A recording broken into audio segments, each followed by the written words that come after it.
নমস্কার। বিশ্বরূপ দর্শন যোগের দ্বিতীয় পর্বে আপনাদের সবাইকে স্বাগত। প্রথম পর্ব যারা এখনও দেখেননি, ডেসক্রিপশনের লিঙ্ক থেকে অবশ্যই ভিডিওটি দেখে নেবেন। শ্রীমদ্ ভাগবত গীতা 11তম অধ্যায় বিশ্বরূপ দর্শন যোগ। এই যোগে অর্জুন দেখেছিলেন শ্রীকৃষ্ণের বিশ্বরূপ, যে রূপে একসাথে প্রকাশ পেল অসংখ্য সূর্যের দীপ্তি, অসংখ্য মুখ, অসংখ্য হাত, অসংখ্য বিশ্ব, যে রূপে সৃষ্টি পালন আর লয়ের মহাশক্তি একত্রিত হয়ে দাঁড়াল তার সামনে। আজকের এই পর্বে আমরা অনুভব করব সেই বিশ্বরূপ দর্শনের অপার মহিমা, তার অন্তর্নিহিত অর্থ। চলুন শুরু করি আমাদের এই আধ্যাত্মিক যাত্রা।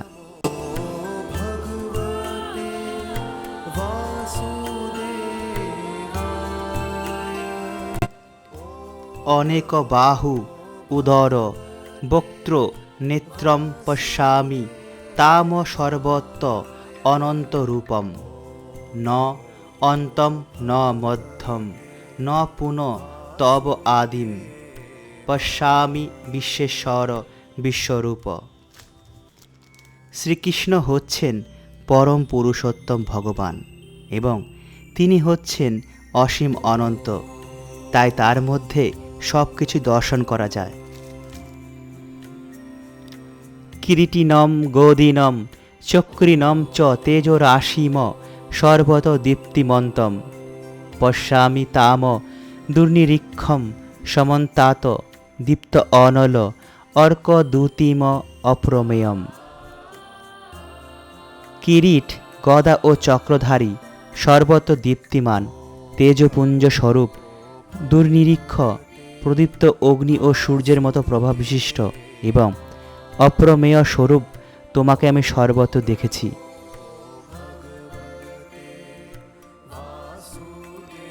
তম খড়ং পরমং বিদিতবাম তমস্য বিশ্বস্য পরং নিধানম তম ব্যয় শাশ্বত ধর্মগুপ্তা সনাতন তম পুরুষ মতমে।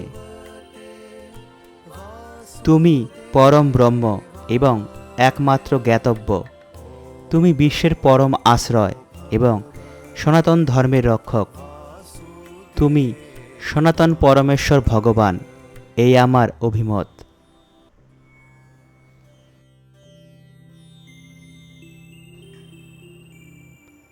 অনাদি মধ্যান্তম অনন্ত বীর্যম অনন্ত বাহুম শশী সূর্য নেত্রম পশ্যামি তাম দীপ্ত হতাশবক্তম সতেজসা বিশ্বম ইদম তপন্তম। পরম পুরুষোত্তম ভগবানের সরৈশ্বর্যের কোনো সীমা নেই।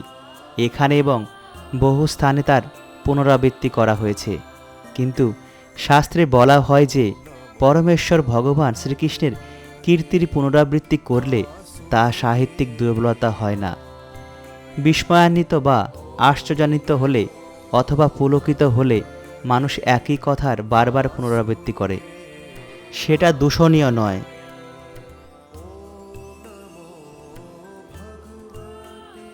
তৌ আপৃথিবৌ ইদম অন্তরম হি ব্যাপ্তম তয়া একেন দিশ চ সর্বা দৃষ্টা অদ্ভুতম রূপম উগ্রম তব ইদম লোকত্রয়ম প্রব্যথিতম মহাত্মন। এই শ্লোকে দেবা পৃথিব্য অর্থাৎ স্বর্গ ও মর্তলোকের মধ্যবর্তী স্থান এবং লোকত্রয়ম অর্থাৎ ত্রিভুবন, কথা দুটি বিশেষ তাৎপর্যপূর্ণ, কারণ এর থেকে বোঝা যায় যে কেবল অর্জুনই ভগবানের বিশ্বরূপ দর্শন করেননি, অন্যান্য গ্রহলোকের অধিবাসীরাও তার সেই রূপ দর্শন করেছিলেন। অর্জুনের এই দর্শন স্বপ্ন নয়। যারা তত্ত্বজ্ঞান সমন্বিত, যারা দিব্য দৃষ্টি সম্পন্ন, তারা সকলেই ভগবানের এই রূপ দর্শন করেছিলেন।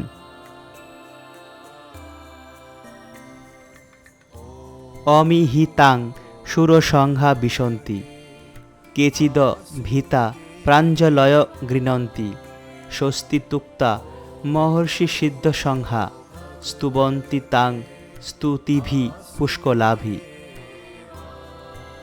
সমস্ত দেবতারা তোমাতেই প্রবেশ করেছেন। কেউ কেউ ভীত হয়ে করজোড়ে তোমার গুণগান করেছেন এবং মহর্ষি ও সিদ্ধরা জগতের কল্যাণ হোক বলে প্রচুর স্তুতি বাক্যের দ্বারা তোমার স্তব করেছেন।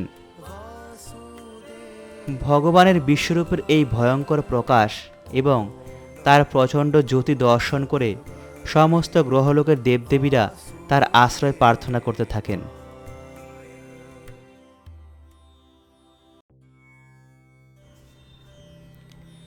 রুদ্র আদিত্যা বসব যে চ শ্রদ্ধা বিশ্বে অশ্বিনৌ মরুত চ উষ্মপা চ গন্ধর্ব যজ্ঞ অসুর সিদ্ধ সংহা বিক্ষন্তে তাম বিস্মিতা চ এব সর্বে।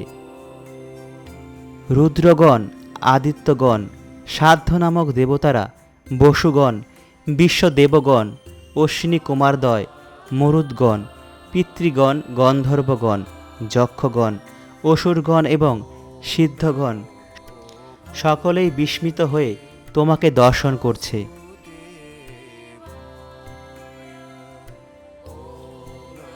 রূপম মহৎ তে বহু বক্ত্র নেত্রম মহাবাহ বহুবাহু উরুপাদম বহুদরম বহুদ্রংষ্টা करालम दृष्टा लोका प्रव्यथिता तथा अहम।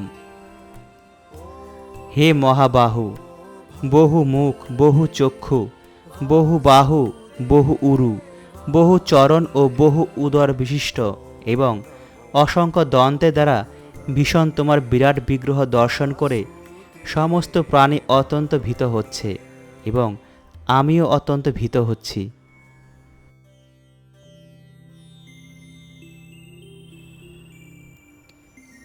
नभस्पृशम दीप्तम अनेक वर्णम व्याप्त आननम दीप्त विशाल नेत्रम दृष्टा हि ताम प्रव्यथित अंतरात्मा धृतिम न बिंदामि समम च विष्णु। हे विष्णु, तुम्हार आकाशस्पर्शी तेजमय नाना वर्णयुक्त विस्मय हेतु मुखमंडल एवं उज्जवल विशाल चक्षु देखे आमार हृदय व्यथित होच्छे एवं आमी धैर्य और श्रम अवलम्बन करते पारछि ना।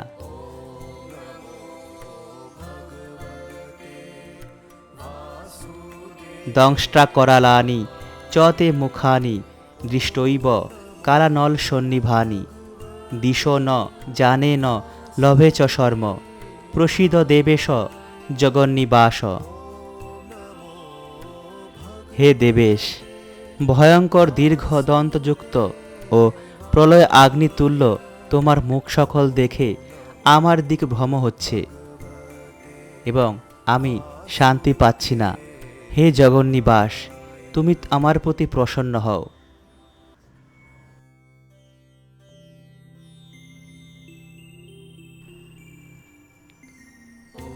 ओमि च ताम धृतराष्ट्रस्य पुत्रा सर्वे सहैव अवनिपाल संघै भीष्मद्रोण सुतपुत्र तथा असौ सह अस्मिद्दियौ ओपि जोधमुखौ वक्त्राणि ते तरमाना विशन्ति द्रंष्टा करालानि भयानकानि क्वचित् विलग्ना दशनान्तरेषु संदृश्यन्ते चूर्णितै उत्तमांगै। पूर्ववर्ती श्लोके भगवान प्रतिज्ञा करेছিলেন যে তিনি অর্জুনকে অত্যন্ত কৌতূহলোদ্দীপক কিছু দেখাবেন। এখন অর্জুন দেখছেন যে তার বিপক্ষ দলের সমস্ত নেতারা ভীষ্ম, দ্রোণ, কর্ণ এবং ধৃতরাষ্ট্রের পুত্ররা এবং তাদের সৈন্যরা এবং অর্জুনের নিজের সৈন্যরা সকলেই বিনাশপ্রাপ্ত হতে চলেছে। এর থেকে বোঝা যাচ্ছে যে দুপক্ষের প্রভূত ক্ষতি সাধন হলেও অর্জুনের জয় হবেই। এখানে উল্লেখ করা হচ্ছে যে ভীষ্ম যিনি ছিলেন অজ তিনিও বিনাশপ্রাপ্ত হবেন, তেমনি কর্ণও বিনাশপ্রাপ্ত হবেন। ভীষ্ম, দ্রোণ আদি বিপক্ষের মহারথীরা কেবল বিনাশপ্রাপ্ত হবেন না, অর্জুনের স্বপক্ষের অনেক রথী মহারথীরাও বিনাশপ্রাপ্ত হবেন।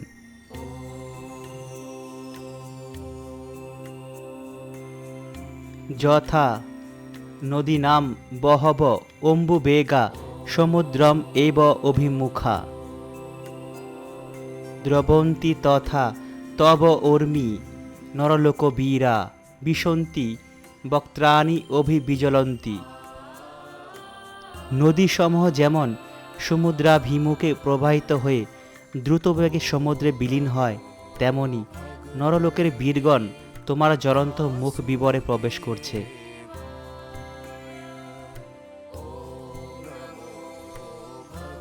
যদা প্রদীপ্তং জলনং পতঙ্গা বিশন্তি নাশায় সমুদ্র বেগা তথৈব নাশায় বিশন্তি লোকাশ তবাপি বক্ত্রাণি সমৃদ্ধ বেগা। পতঙ্গগণ যেমন দ্রুত গতিতে ধাবিত হয়ে মরণের জন্য জ্বলন্ত অগ্নিতে প্রবেশ করে, তেমনি এই সমস্ত মানুষেরাও মৃত্যুর জন্য অতিবেগে তোমার মুখ বিবরে প্রবেশ করছে।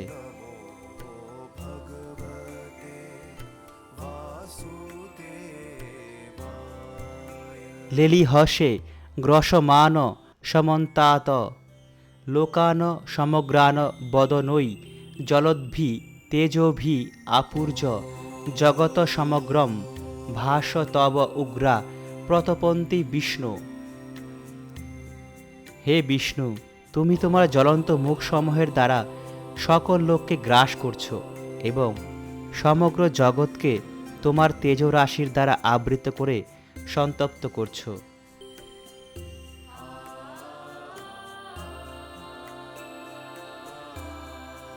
আখ্যাহি মেকো ভবানুগ্রহরূপ নমহস্তু তে দেব বর প্রসীদ বিজ্ঞা তুমিচ্ছামি ভবন্তু মাদং ন হি প্রজানামি তব প্রবৃত্তিম। উগ্রমূর্তি তুমি কে আমাকে বলো। হে দেবশ্রেষ্ঠ, তোমাকে নমস্কার করি। তুমি প্রসন্ন হও। আমি তোমার প্রবৃত্তি অবগত নই। আমি তোমাকে বিশেষভাবে জানতে ইচ্ছা করি।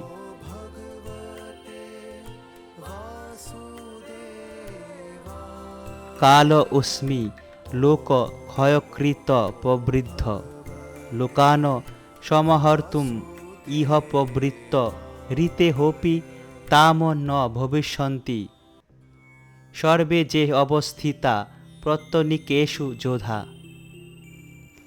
শ্রী ভগবান বললেন, আমি লোকক্ষয়কারী প্রবৃত্ত কাল, এখন লোকসংহার করতে প্রবৃত্ত হয়েছি। তোমরা পাণ্ডবেরা ছাড়া সমস্ত যোদ্ধারা ধ্বংস হবে। অর্জুন যদিও জানতেন যে শ্রীকৃষ্ণ হচ্ছেন স্বয়ং ভগবান এবং তিনি হচ্ছেন তার বন্ধু, কিন্তু তবুও তার বিবিধ রূপ দর্শনে তিনি কিংকর্তব্য বিমূঢ় হয়ে পড়েন। তাই তিনি জানতে চাইলেন এই ভয়ঙ্কর প্রলয়ের প্রকৃত উদ্দেশ্য কি।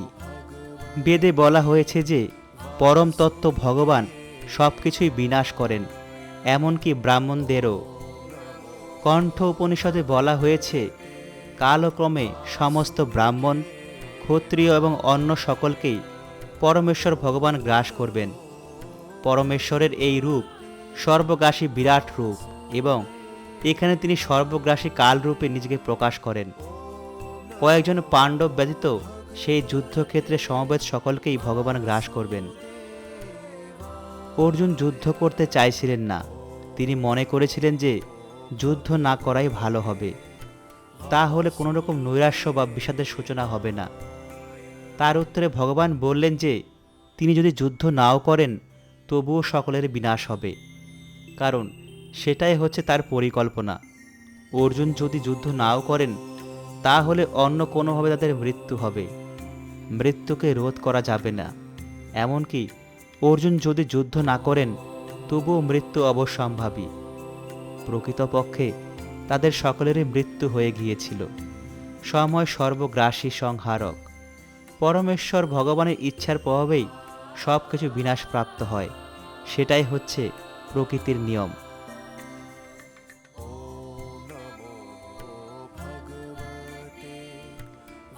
তস্মাৎ তম উত্তিষ্ঠ যশ লভস্য জিত্তা শত্রুর্ন ভুঙ্গক্ষু রাজ্যং সমৃদ্ধং ময়া এব এতে নিহত্যা পূর্বমেব নিমিত্তমাত্রম ভব সব্যসাচিন।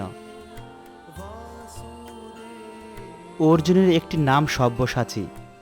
তার অর্থ হচ্ছে তিনি অত্যন্ত দক্ষতার সঙ্গে তীর ছুঁড়তে পারেন। তাকে সব্যসাচী নামে সম্বোধন করে ভগবান তাকে আদেশ দিচ্ছেন সুদক্ষ যোদ্ধার মতো তীর ছুঁড়ে শত্রু সংহার করতে। তিনি বলেছেন নিমিত্তমাত্র হয়ে কাজ করতে হবে, কারণ এই জগতে সব কিছুই সাহিত্য হচ্ছে পরমেশ্বর ভগবানের ইচ্ছানুসারে। নিমিত্ত মাত্রম কথাটি বিশেষ তাৎপর্যপূর্ণ। যারা মূর্খ, যাদের জ্ঞান নেই, তারা মনে করে যে কোনো পরিকল্পনা দ্বারা চালিত না হয়েই প্রকৃতিকে সব কিছু ঘটে চলেছে এবং এই প্রকৃতিতে সব কিছুই যেন আকস্মিক ঘটনাচক্রে উদ্ভূত হয়েছে। আধুনিক যুগের বিজ্ঞানীরা বলে হয়তো এটাও এরকম ছিল অথবা এরকম হলেও হতে পারে, কিন্তু আসলে হয়তো বা হতে পারে এর কোনো প্রশ্নই ওঠে না। এই জড়া প্রকৃতি কতগুলি নির্দিষ্ট নিয়মের দ্বারা পরিচালিত হচ্ছে। এই পরিকল্পনাটা কি? জড়া প্রকৃতিতে বদ্ধ জীবাত্মা ভগবানের কাছে ফিরে যাওয়ার সুযোগ পাচ্ছে। যতক্ষণ পর্যন্ত তাদের চিত্তে ভোগবাঞ্ছা রয়েছে, যার প্রভাবে তারা জড়জগতের উপর আধিপত্য করতে চায়, ততক্ষণ তারা বদ্ধ। কিন্তু কেউ যখন পরমেশ্বরের পরিকল্পনা উপলব্ধি করতে পারেন এবং শ্রীকৃষ্ণ ভাবনায় ভাবিত হয়ে ভগবানের সেবায় প্রবৃত্ত হন, তখন তিনি হচ্ছেন যথার্থ বুদ্ধিমান। এ জগতে সৃষ্টির কার্য এবং বিনাশ কার্য সাধিত হয় ভগবানের নিখুঁত পরিচালনায়। তাই ভগবানের এই পরিকল্পনানুসারে কুরুক্ষেত্রের যুদ্ধের আয়োজন হয়েছিল। অর্জুন যুদ্ধ করতে চাইছিলেন না, কিন্তু ভগবান তাকে বুঝিয়েছিলেন যে তার যুদ্ধ করা উচিত এবং সেই সঙ্গে পরমেশ্বর ভগবানের শ্রীচরণাবিন্দের আশ্রয় কামনা করা উচিত। তাহলেই তিনি সুখী হবেন। কেউ যখন সম্পূর্ণভাবে শ্রীকৃষ্ণ ভাবনায় অমৃত লাভ করেন এবং তার অপ্রাকৃত সেবায় নিজেকে সর্বতোভাবে উৎসর্গ করেন, তিনিই সার্থকতা লাভ করেন।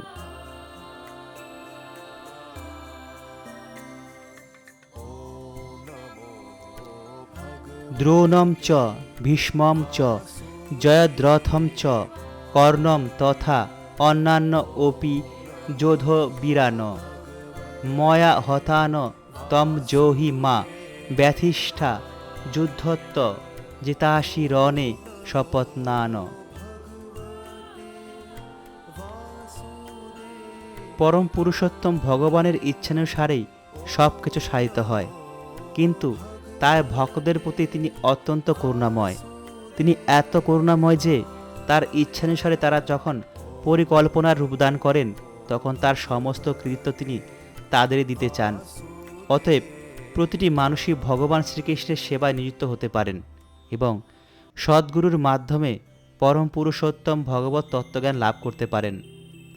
পরম পুরুষোত্তম ভগবানের কৃপার ফলে কেবল ভগবত তত্ত্বজ্ঞান লাভ করা যায়। ভগবানের পরিকল্পনা এবং ভগবত ভক্তের পরিকল্পনার মধ্যে কোনো পার্থক্য নেই এবং এই পরিকল্পনা অনুসরণ করলেই জীবন যুদ্ধে জয়ী হওয়া যায়।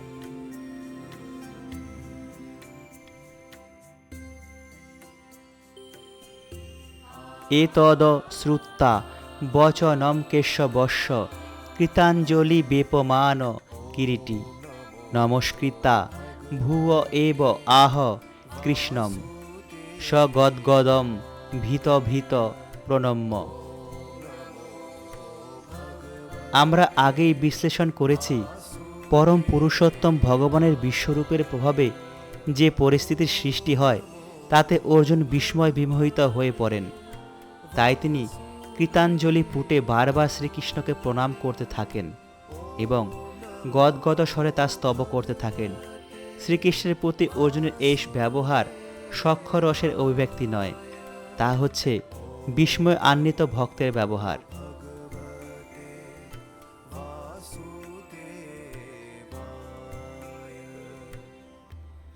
স্থানে ঋষিকেশ তব প্রকীর্ত্যা জগত প্ররিষ্যতি অনুরজতে চ রক্ষাংসি ভীতানি দিশ দ্রবন্তি সর্বে নমস্যন্তি সিদ্ধ সংঘা। ভগবান শ্রীকৃষ্ণের কাছে কুরুক্ষেত্রের যুদ্ধের পরিণতি সম্বন্ধে অবগত হওয়ার ফলে অর্জুন ভগবানের অনন্য ভক্তে পরিণত হলেন। তিনি স্বীকার করলেন যে ভগবান শ্রীকৃষ্ণ যা করেন তা আমাদের মঙ্গলের জন্যই করেন। অর্জুন প্রতিপন্ন করলেন যে শ্রীকৃষ্ণ হচ্ছেন সমস্ত বিশ্ব চরাচরের পালনকর্তা, তিনি হচ্ছেন তার ভক্তদের আরাধ্য ভগবান এবং তিনি হচ্ছেন অবাঞ্ছিতদের বিনাশকর্তা। তিনি যাই করেন তা সকলের মঙ্গলের জন্যই করেন। অর্জুন এখানে বুঝতে পারছেন যে কুরুক্ষেত্র যুদ্ধের সময় আকাশমার্গের উচ্চতর গ্রহলোকের অনেক দেবদেবী, সিদ্ধ এবং মহাত্মারা সেই যুদ্ধ দর্শন করতে এসেছিলেন, কারণ শ্রীকৃষ্ণ সেখানে উপস্থিত ছিলেন। অর্জুন যখন ভগবানের বিশ্বরূপ দর্শন করলেন তখন দেবদেবীরা প্রীতি লাভ করেছিলেন, কিন্তু অন্যেরা যারা আসরিক ভাবাপন্ন রাক্ষস এবং ভগবত বিদ্বেষী দৈত্য দানব, তারা ভগবানের সে মহিমা সহ্য করতে পারল না। পরম পুরুষোত্তম ভগবানের এই ভয়ঙ্কর রূপ দর্শন করে তারা তাদের স্বাভাবিক ভয়ের বশবর্তী হয়ে পলায়ন করতে শুরু করেছিল। ভগবান তার ভক্ত এবং অভক্তের সঙ্গে যেভাবে আচরণ করেন অর্জুন তার প্রশংসা করছেন। সর্ব অবস্থাতেই ভক্ত ভগবানের মহিমা কীর্তন করেন, কারণ তিনি জানেন যে ভগবান যা করেন তা সকলের মঙ্গলের জন্যই করেন।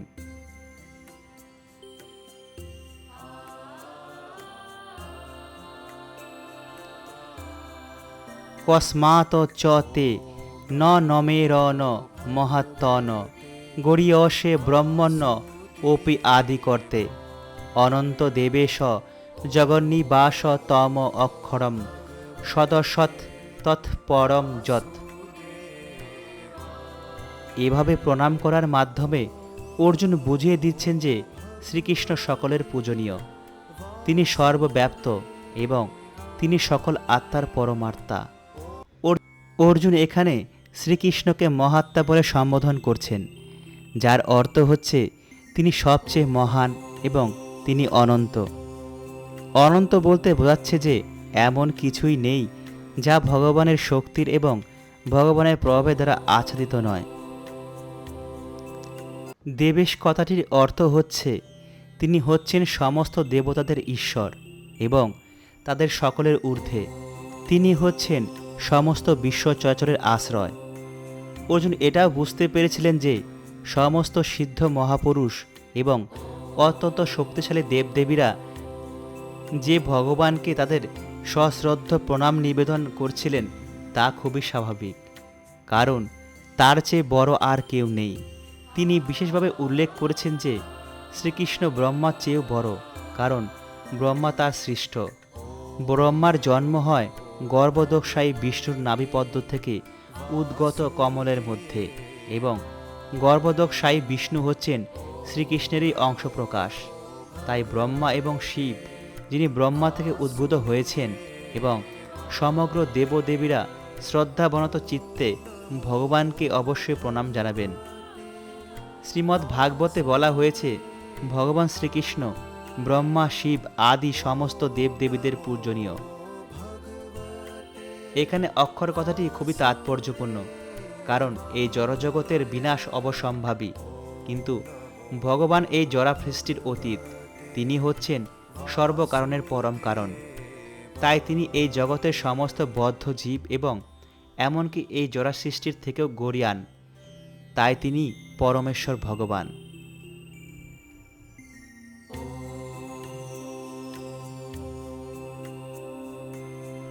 তম আদিদেব পুরুষ পুরাণ তম অশ্ব বিশ্বস্য পরম নিধানম বেত্তা ওষি বেদ্যম চ পরম চ ধাম তয়া ততম বিশ্বম অনন্তরূপ। সব কিছুই পরম পুরুষোত্তম ভগবানকে আশ্রয় করে বর্তমান। তাই ভগবান হচ্ছেন পরম আশ্রয়। নিদানম মানে হচ্ছে সব কিছু, এমনকি ব্রহ্মজ্যোতিও পরম পুরুষোত্তম ভগবান শ্রীকৃষ্ণের আশ্রিত। জ্ঞানের যদি কোনো অন্ত থাকে তবে তিনিই সমস্ত জ্ঞানের অন্ত। তাই তিনি হচ্ছেন জ্ঞাতা এবং জ্ঞাতব্য। সমস্ত জ্ঞানের বিষয়বস্তু হচ্ছেন তিনি, কারণ তিনি সর্বব্যাপ্ত। তিনি চিৎ জগতেরও পরম কারণ, তাই তিনি অপ্রাকৃত। অপ্রাকৃত জগতেও তিনি হচ্ছেন পরম পুরুষ।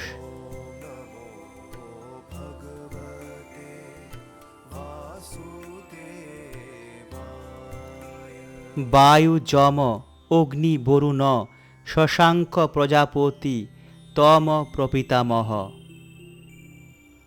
চ নম নমস্তে অন্তু সহস্রকৃত্য পুনঃ চ ভুয় অপি নম নমস্তে। ভগবানকে এখানে বায়ুরূপে সম্বোধন করা হয়েছে, কারণ বায়ু হচ্ছে সর্বব্যাপ্ত। তাই তা দেবদেবীদের এক অতি গুরুত্বপূর্ণ প্রতিনিধি।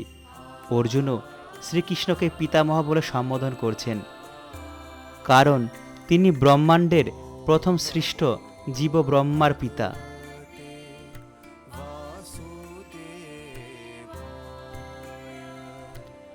নমঃ পুরস্তাৎ অথ পৃষ্ঠত তে নমঃ অস্তু তে সর্বত এব সর্ব অনন্ত বীর্য অমিত বিক্রম তম সর্বম সমাপ্নোষি তত ওষি সর্ব।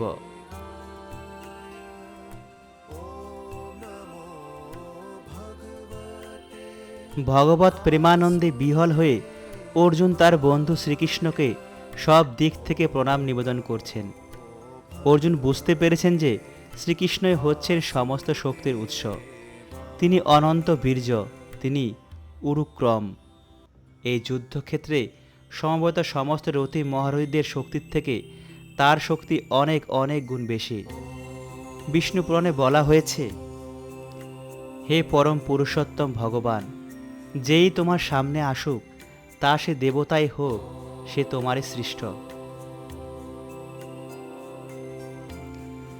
বিশ্বরূপ যোগের পরবর্তী শ্লোকগুলির ব্যাখ্যা শুনতে আমাদের পরবর্তী ভিডিওটি ফলো করবেন, এবং আমাদের এই ভিডিও ভালো লাগলে অবশ্যই লাইক, কমেন্ট, শেয়ার এবং চ্যানেলটি সাবস্ক্রাইব করে আমাদের সঙ্গে থাকবেন। সবাই ভালো থাকবেন, সুস্থ থাকবেন।